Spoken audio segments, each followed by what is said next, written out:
શહેરમાં રાહદારીઓ પાસેથી mobile snatching અને ચોરી કરતા આરોપીઓ પાસેથી સસ્તા ભાવે મોબાઈલની ખરીદી કરી અન્યને વેચી મારતા શખ્સની સુરતના ઉગત ભેસાણ રોડ ખાતેથી ક્રાઇમ બ્રાન્ચે ધરપકડ કરી ચોરીના કુલ 8 જેટલા મોબાઈલ કબજે કર્યા છે। પોલીસને બાતમી મળી હતી કે રાહદારીઓ પાસેથી મોબાઈલની સ્નેચિંગ અને ચોરી કરતા આરોપીઓ પાસેથી સસ્તા ભાવે મોબાઈલની ખરીદી કરી અન્યને વેચી મારતો શખ્સ સુરતના ઉગત ભેસાણ રોડ ખાતે રહે છે।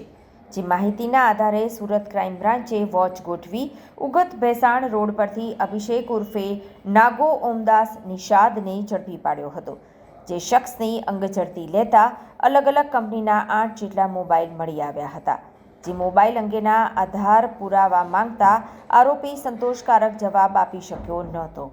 ક્રાઇમ બ્રાન્ચની ઊંડાણપૂર્વકની પૂછપરછમાં આરોપીએ આ મોબાઈલ પોતાના અન્ય સાગરીતો પાસેથી સસ્તા ભાવે ખરીદ્યા હોવાની કબૂલાત કરી હતી।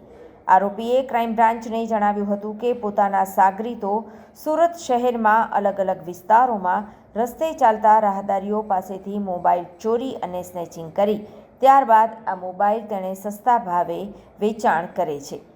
પોતે મોબાઈલ રિપેરિંગનો ધંધો કરતો હોવાથી ચોરી અને સ્નેચિંગ કરેલા મોબાઈલ પોતાની દુકાને આવતા ગ્રાહકોને ઊંચા ભાવે વેચી પોતાના મોજ શોખ પૂરા કરે છે।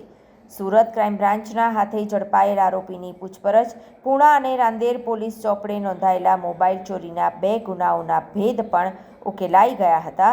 જ્યારે આરોપી અગાઉ પણ અડાજણ પોલીસના હાથે મોબાઈલ ચોરીના ગુનામાં ઝડપાઈ ચૂક્યો છે। હાલ આરોપીની ધરપકડ કરી આગળની કાર્યવાહી સુરત ક્રાઇમ બ્રાન્ચે હાથ ધરી છે।